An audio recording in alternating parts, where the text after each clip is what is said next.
ভাই, আমাদের আরও এই মঞ্চে আছেন আমাদের শপথ ভাই সহ, আমাদের শামীম ভাই সহ, আমাদের আরব ভাই আছেন, যারা আছেন সবাইকে প্রতি আমার আন্তরিক স্তর থেকে সালাম ও মোবারকবাদ জানাচ্ছি। আসসালামু আলাইকুম রহমতুল্লাহি ওয়া বারাকাতুহু। মহান আল্লাহ তাআলার দরবারে শুকর গুজার হচ্ছি যে মহান আল্লাহ রাব্বুল আলামিন এই আসরের নামাজের পরে আমাদের কয়েকজন মুসলিম ভাই সহ আমাদের সবাইকে এই সাপ্তাহিক বইটাকে উপস্থিত যে আল্লাহ করে দিয়েছেন, সেই আল্লাহ দরবারে শুকর গুজার হয়ে সবাই বলে আলহামদুলিল্লাহ। বিশ্বনবী মোহাম্মদ রাসূলুল্লাহ সাল্লাল্লাহু আলাইহি ওয়াসাল্লামের উপরে লাখো দরুদ ও সালাম দরুদ শরীফ প্রেরণ করছি সাহাবায়ে কেরাম কামনা করে সাহাবায়ে কেরাম যারা ইসলামের জন্য, দ্বীনের জন্য, কোরআনের জন্য যারা শহীদের নজরানা পেশ করেছেন, সেই সমস্ত শহীদের রুহের আত্মার মাগফিরাত কামনা করে মূলত আজকে সাপ্তাহিক বৈঠক। এই সাপ্তাহিক বৈঠকে প্রতি সপ্তাহে যে ইসলাম তথা কথিত বা সারা বিশ্বের যে সমস্যা কি এবং এর সমাধান কি, এই বিষয়ের পরে আমাদের একটা আলোচনা। তা আমরা জানি আল্লাহ তাআলা এই জাতি, মুসলিম জাতিকে ধ্বংসের আল্লাহ তাআলা করবেন, সব জাতিকে ধ্বংস করে দিবেন এক সময়, কিন্তু এই ধ্বংসের থেকে আমাদেরকে রক্ষা করার জন্য আল্লাহ ব্যবস্থাও দিয়েছেন, এবং সেই ব্যবস্থাটা আছে জীবন ব্যবস্থা আল্লাহর কোরআন। এই কোরআনকে যদি আমরা সঠিকভাবে না মানি, তা আল্লাহ তাআলা বলছেন, যদি তোমরা মুসলমান হয়ে যদি আমার কোরআনকে সঠিকভাবে যদি না মানো, তাহলে তোমাদের পরে আমরা নামি বিভিন্ন ধরনের গজব বা বিভিন্ন ধরনের আযাব আসতেই থাকবে। যেমন আল্লাহ তাআলা বলছেন, ওমা ইয়াবতাগা গায়রাল ইসলাম দীনান ওয়ালান ইকবালু মিনহু। আল্লাহ তাআলা বলছেন যে ইসলামকে বাদ দিয়ে, ধর্মকে, আমার নীতিকে বাদ দিয়ে যদি অন্য কোনো ধর্ম গ্রহণ করো, তাহলে আমি তোমাদেরকে ইহকালে এবং পরকালে সব জায়গায় আমি তোমাদেরকে ক্ষতিগ্রস্ত করে দেবো। তাই এটা আছে Islam is the complete code of life, ইন্না দীনা ইনদাল্লাহিল ইসলাম। এই ইসলাম হচ্ছে মানবতার ধর্ম।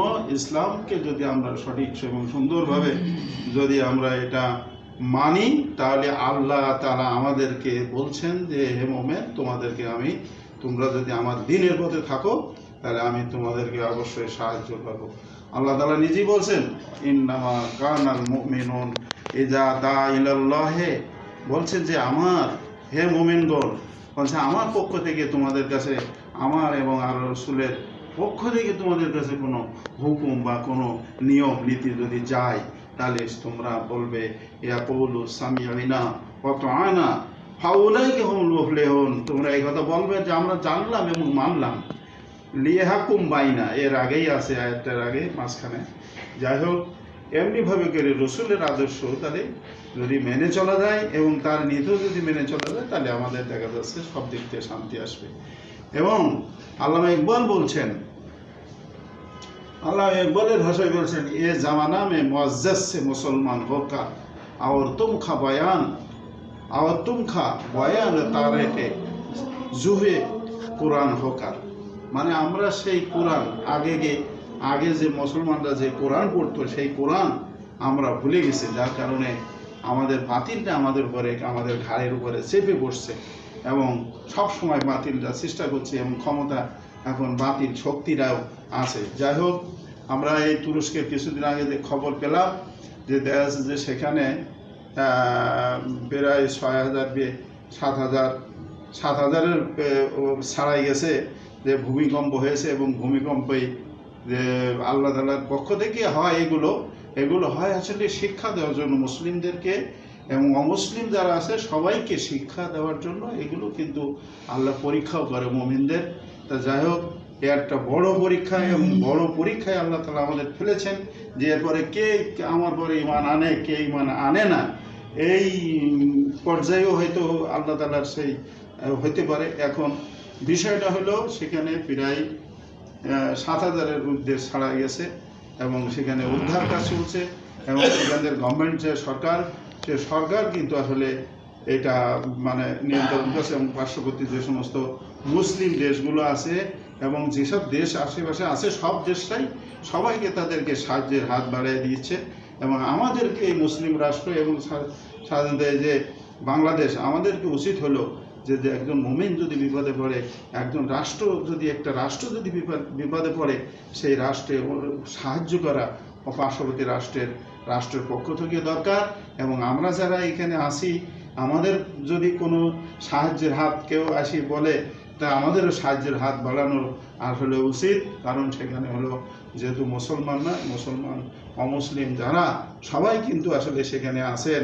এই জন্য আসলে মুসলমান এলাকায় যদি মুসলিমরাও থাকে, সেখানেও বলা হয়েছে যে সেখানে আল্লাহ রসুলের বিধান আছে যে যদি বলছে যে সংখ্যাগরিষ্ঠ এলাকা মুসলিম এলাকায় সংখ্যালঘু অমুসলিমরা হলো আমানত স্বরূপ, এই আমানতের খেয়ানত যে করবে তার আল্লাহর কাছে আল্লাহ রসুল বলছেন যে আমি তার বিরুদ্ধে অবশ্যই আমি আদালতে সাক্ষী হয়ে দাঁড়ায় যাব। কিন্তু এই যে হাদিস, এই যে কোরআন আমরা যে পড়তেছি এবং এর মেনে যদি চলতে পারে, যারা আল্লাহর পক্ষ থেকে আমাদেরকে অবশ্যই শান্তি আসবে। এই জন্য ইসলামকে বাদ দিয়ে অন্য কিছু করা যাবে না। ইসলামকে অবশ্যই আমাদেরকে ইসলামের নিয়ম নীতি, কোরআনের নিয়ম নীতি, হাদিসের নিয়ম নীতি, রসুল্লাহর নিয়ম নীতি অবশ্যই এটাকে মানতে হবে। এই জন্যে আল্লাহ ইকবাল রহমাকুমুল্লাহ আর একটা এতে বলছে, এ মোহাম্মদকে আফাসু সে তু জো সে তেরে লহ কলম তাকা পোসা। মানুষ বলছে একজন মুসলমান তার শরীরের ভিতরে যদি ঈমান থাকে, ইসলাম থাকে, এবং সে যদি আল্লাহকে এবং তার রসুলকে ভয় করে, সবসময় যদি ভয় করতে থাকে, তাহলে আল্লাহ তাআলা বলছেন সে যত আমল করবে এই আমলগুলো আসলেই লৌহ কলম পর্যন্ত পৌঁছে যাবে, আল্লাহর আরশ পর্যন্ত পৌঁছে যাবে। এই জন্য আমাদের উচিত হলো যে আল্লাহর আরশের পর্যন্ত আমাদের এই দোয়া কালাম যা আছে এইগুলো যাতে পৌঁছায়, এই জন্য আমাদের আপ্রাণ চেষ্টা চালাতে হবে এবং আল্লাহর রসুলের পথেই থাকতে হবে। এই জন্য জিহাদ সংগ্রাম যে যেখানেই করেন, সব কিছু মনে করেন যে কোরআনের পক্ষে যেতে হয়, ইসলামের পক্ষে হয়।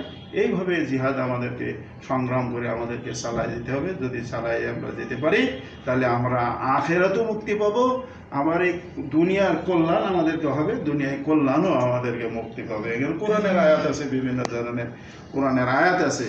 বলছে জনপদবাসীরা যদি আমার পরে যদি ঈমান আনতো এবং তারা যদি তাকওয়া অবলম্বন করতো, আল্লাহ তাআলা বলছেন আমি তাদের বরকতের দরজাগুলো খুলে দিতাম। আসমান এবং জমিনে যত বরকতের দরজা আছে আল্লাহ বলছেন আমি খুলে দিতাম। সুতরাং যদি কোরআনকে যদি সঠিকভাবে সুন্দরভাবে যদি আমরা মানি, তাহলে ইহকে এবং পরকালে মুক্তি পাবো। এই বলে আমি আমার বক্তব্য শেষ করছি। আসসালামু আলাইকুম ওয়া রাহমাতুল্লাহ। ধন্যবাদ হাফিজুর রহমান ভাই। এখন আমাদের মাঝে বক্তব্য রাখবেন নিজাম পার্টির সদস্য মহাসচিব মাওলানা হাফেজ মাওলানা ইসমাইল বুখারী। আপনার মোবাইল হ্যাঁ, আপনার মোবাইলটা দেন, ভিডিও করুন আমারটা। হ্যাঁ হ্যাঁ